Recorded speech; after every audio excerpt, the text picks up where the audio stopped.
Kasama ay pupuksain, kapayapaan ang hinihiling. Kapangyari gagamitin lang sa kabutihan. Wag nang matakot mangamba, tandaan na may kasama ka. Naririto lang ako, kaibigan, hindi ka iiwanan. Liligtas sa kapahamakan, sa akin ay magtiwala ka. O kaibigan ko, kami asahan mong magtatanggol at tutulong sa'yo dito sa mundong ito. Ang kaligtasan mo ang siyang pangarap ko, gagawin ang lahat para sa kapayapaan ng mundo. Hindi ka na mag-iisa, kaya na may sa'kin sumama ka na. Handang ipagtanggol hanggang sa dulo ng mundo.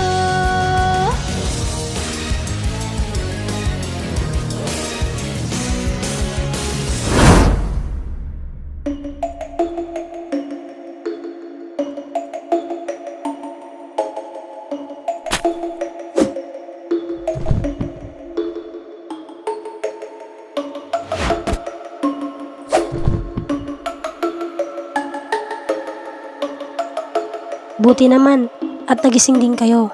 Maraming salamat sa mutya ng butiki na hinati-hati ni Papa at itinanim sa mga puso nyo.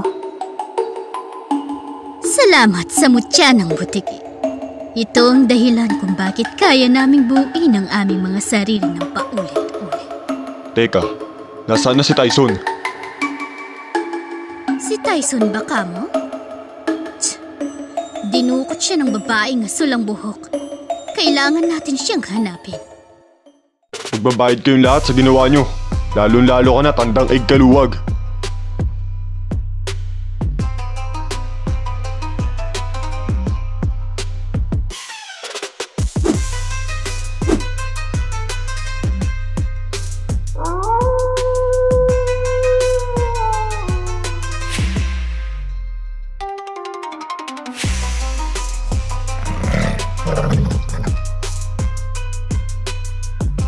Humanda na kayo sa pinakamalakas na lahi ng aswang, ang gabunan. Medyo natagalan kayong tatlo. Opo, Master Egg. May inupakan kasi kaming golem. And guess what? What? Nakakuha ko ng mutya galing sa batong golem. Na dapat ay sa akin. Mahusay. Hindi lamang kayo nakaakyat rito. Nakakuha pa kayo ng mutya. Malaki ang maitutulong ng mutya na yan. Opo, Master Egg. O siya, kumuha na kayo ng pagkain nyo at nang makapagpahinga na kayo. Yes, salamat at makakakain na. Gutom na ako eh. Ayos ah. Mutya ng batong golem. Natagal ko na itong pinag-isipan. Ako ay matatapat na ng aking nararamdaman. Ako'y di lamang. Sa wakas, makakapagpa-autograph na ako. Uy, kayong dalawa ah. Mamaya itulak-tulak niyo ako at asarin niyo ako kay Sir Yuan. Tapos matatapilok ako kunwari para saluhin niya ako. Ayos ang idea mo. Akala ko ba si Kasser Jambet mo? Matagal na akong nakamove on kay Kasserge, no? Huwag niyo na nga pinapaalala. Iba na ang tinitibok ng puso ko ngayon. Lah, okay sige. Push mo yan. Sige, akong bahala. Itutulak kitang malakas mamaya. Makakaganti na rin ako sa babaeng to.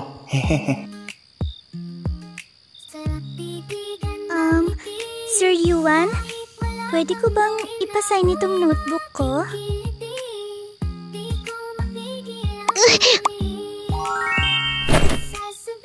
Aray! Ano ba? Bakit naman kayo nanunulak dyan? Parang bagay kayo. Para kayong tambalang Jack Roberto at Barbie Forteza. Jack Guiarn. Damn! Oo nga, bagay na bagay talaga. Lakas ng chemistry. Pinagtritipan nyo ba ako? Magsitulog na nga kayo. O baka gusto nyong mag-push up ngayong gabi?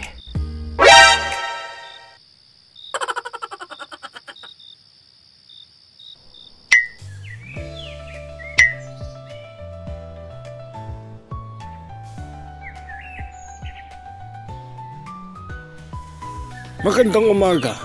Una sa lahat, gusto ko kayong i-congratulate sa matagumpay ninyong pag-akyat sa bundok na ito. Nasubukan ang inyong mga stamina at utak para makakyat dito. Ngayon ay pagkatapos nating umakyat ay bababa naman tayo at babalik sa camp. Hala, agad-agad. Ang sakit pa nga ng mga paa ko eh. Pero huwag kayong mag-alala. Merong cable car pababa ng bundok na ito. Nako, meron naman palang cable car. Ikaw, Master Egg, pinapakaba mo ko. Sa baba ay naghihintay na ang bago niyong magiging guro sa mga basic principle ng pakikipaglaban. Bagong guro. Sino kaya magtuturo sa amin na susunod?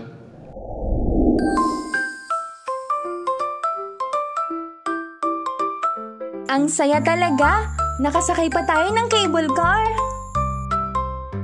Eh di ba lagi ka namang sumasakay ng broomstick mo? Oo, pero iba pa rin ang feeling pag nakasakay ng rides. Ay be, ano yan? Ginawa mo namang Enchanted Kingdom tong cable car. Buti naman at di tayo pinababa ng bundok dahil masakit pa rin ang binti ko hanggang ngayon. Ang saya dito. Ang ganda ng view. Ang ganda-ganda rito. Kitang-kita ang tanawin mula itaas.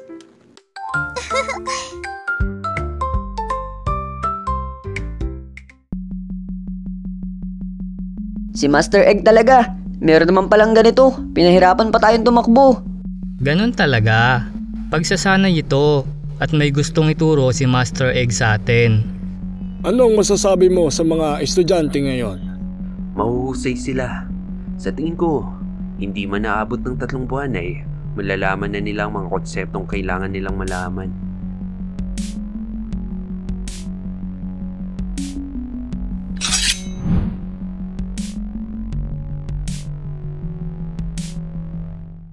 Una sa lahat, nais ko kayong i-congratulate dahil napagtagumpayan niyo na ang unang pagsubok. Gayunpaman, ipapakilala ko ang susunod na magtuturo sa inyo, si Agent J. Siya ay isa sa mga nakasabayan ko sa pagsasanay kay Master Egg. Siya ay nagtatrabaho bilang isang secret agent sa mga high-profile na tao. Maraming salamat, Yuan. Magandang araw. Ako nga pala si Agent J. At tulad nga ng sabi ng Sir Yuan ninyo, isa akong secret agent. Tandaan nyo na hindi lang pagpuksa ng mga masasamang aswang ang pwede nyong gawin pagkatapos ng pagsasanay na ito. Katulad ko, maaari rin kayong maging isang secret agent o magtrabaho bilang bodyguard sa mga high-profile na tao. Kaya naman pagbutihan nyo. Maliwanag ba? Hala! Si Agent J! Girl crush ko yan eh! Ang dami mo namang crush. Kaya nga. Ang maging katulad niya, ang ultimate goal ko sa buhay. Habang si Sir Yuan ang mga magtuturo ng pisikal na aspeto, si Agent J naman ang magtuturo ng mga bagay na mga konseptong mental.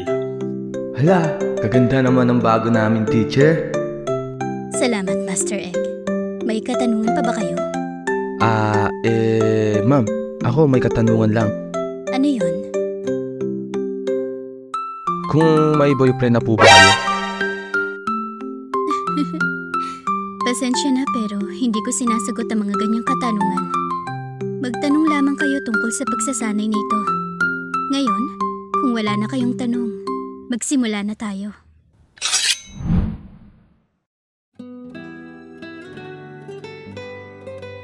Bilang mga individual na pinagkalooban ng kapangyarihan, responsibilidad ninyo na gamitin yan ng mabuti at ng buong lakas. Sa pagsasanay nyo dito, hindi lang physical skills ang matututunan ninyo, kundi pati na rin mental at spiritual. na makakatulong upang makontrol at magamit ninyo ang mga kapangyarihan nyo ng buong lakas. Sa tingin nyo, ano ba ang unang-una nyong dapat malaman bago ang lahat? Kung anong uri po ng mutya ang nagbibigay ng kapangyarihan sa amin. Gagi! Kabado 20 ako dun ah. Akala ko ako ang tinawag. Tama. Mahalaga na maunawaan ninyo ng mabuti ang mga kapangyarihan ninyo. Sus, alam ko na rin yan eh. Naunahan lang ako na ito. Kung saan nagmumula, anong limitasyon at mga potensyal na mga ito. Ang pag-unawa sa kanilang mga katangian at epekto ay makakatulong sa inyo na magkaroon ng mas malalim na kontrol sa mga ito. Grabe, ang ganda talaga ni Ma'am. Paniguradong hindi nyo alam to pero ako ang kauna-unahang double user. Double user? Ibig niyo pong sabihin nagtataglay po kayo ng dalawang mutya, Ma'am? Tama ka. Ang mga kapangyarihan ko ay nanggagaling sa mutya ng anghel at kalikasan. Ano po bang mga kapangyarihan niyo, Ma'am? Malalaman niyo sa takdang panahon. Napakaastig naman. Hindi lang siya maganda, napakagaling pa.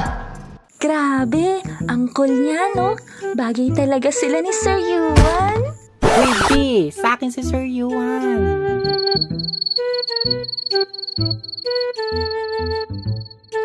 Hay nako, umaasa pa rin talaga siya.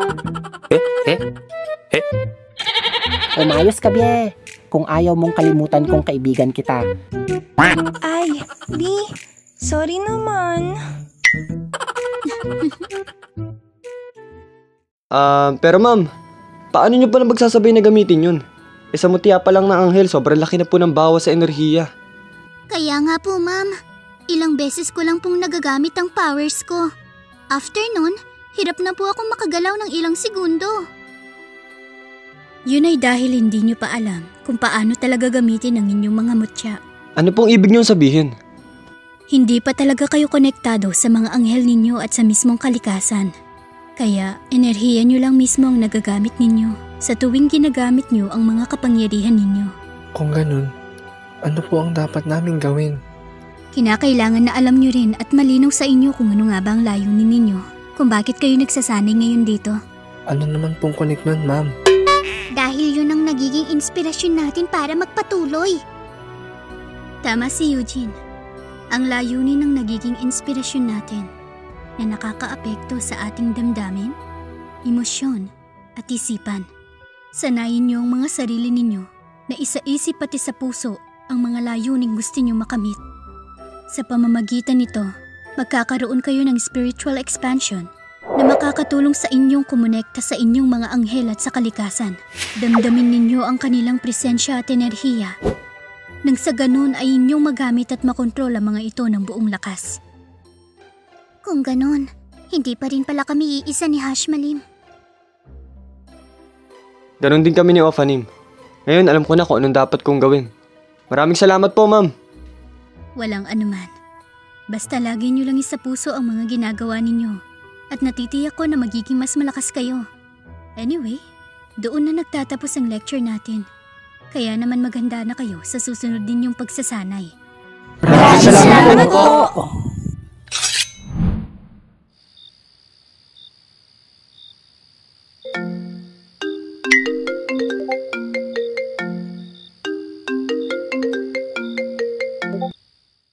Hello, Boss G. Napatawag ka? Hello, Agent J. Asan ka? Gustong-gusto ko ng aswangin ka. Meron tayong kailangang hulihing aswang. Palabiro ka talaga no? Jokes are half meant. Pero bilisan mo at medyo mahirap hulihin ang aswang na ito. Okay, sige. Papunta na ako dyan. Yuan, ikaw na muna ulit ang bahala sa kanila. Mauuna na ako sa inyo at pinapatawag ako panandalian ni Boss G. Ang sungit mo talaga.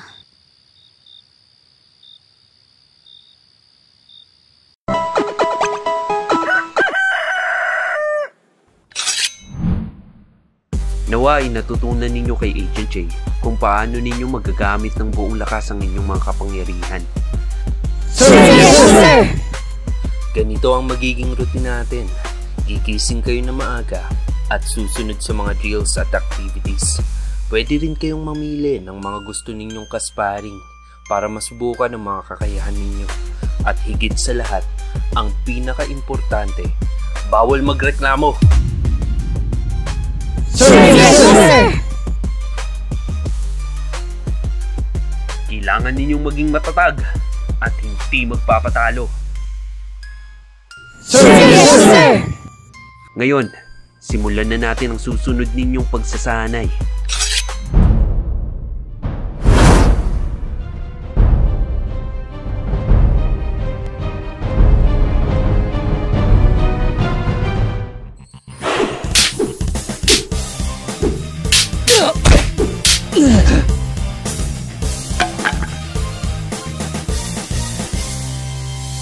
Sinong nagsasabing bigo ako? Nangangamba, ngunit di ako susuko. Kapayapaan ang pangarap ko, kaya naman gagawin kahit ano. Oh, sino ba ako? Wala kayong karapatan dahil ako'y ako. Tani ka lang nakagapos ay puputulin ko. Hindi mapipigilan ang laban kong ito, at di nabibitiwan ng pag-asang hawak ko. Babangon at sisigaw ako ay ako, at hindi papatalo sa'yo. Ikaw ang may hawak, huwag mong bibitawan. Galing na taglay, iyon na huwag iiwanan. Sino? Sino? Sino ba ako? Sinong nagsasabing bigo ako? Sa bawat laban di ako nagpapatalo.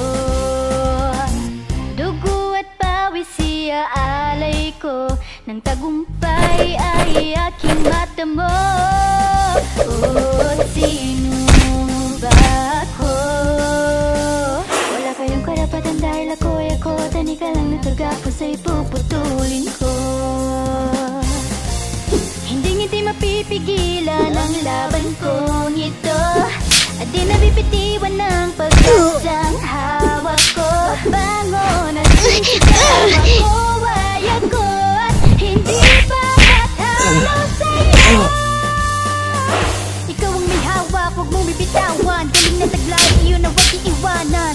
Kung sa sarili mo'y may tiwala ka, kakayahan mo ay mahalaga. Huwag mong isipin na di mo kayang gawin, sa isang hakbang lang nasasagawa.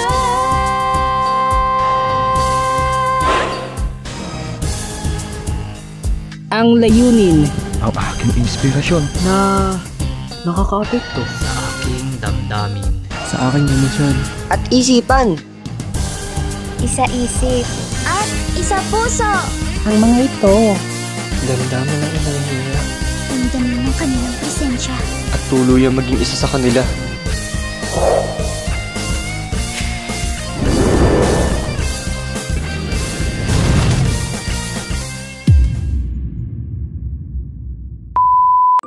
Shoutout po pala kina Lonas Louie M. Belmi at kay mama niya na si Miss Liza Marie.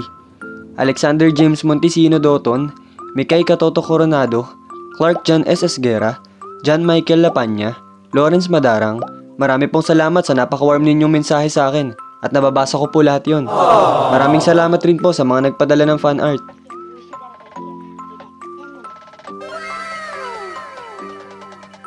Subscribe pa rin po kayo sa iba nating channels, ang Toto Gaming at Kwentong Kababalaghan.